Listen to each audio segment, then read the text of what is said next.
انا بعتذر لان ده خلل. لا لا مفيش حاجه. ده خلل في اللي بيشتغل وخلل في اللي بينافس. معلش فانا جاي عشان الخلل ده. ربنا يصلح حالنا خالص باذن الله.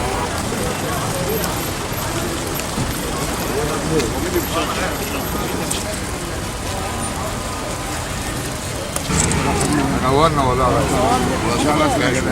على الله ضبط الشارع. على الله ضبط الشارع. حتى الصرع برضه حبيبي يا باشا.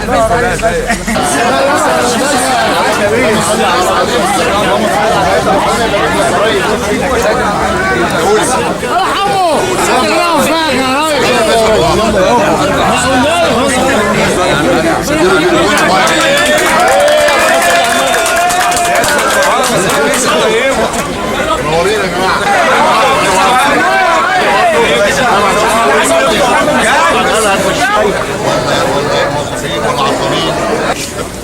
وطريق مسلم حاجه بقى السكه يا جماعه.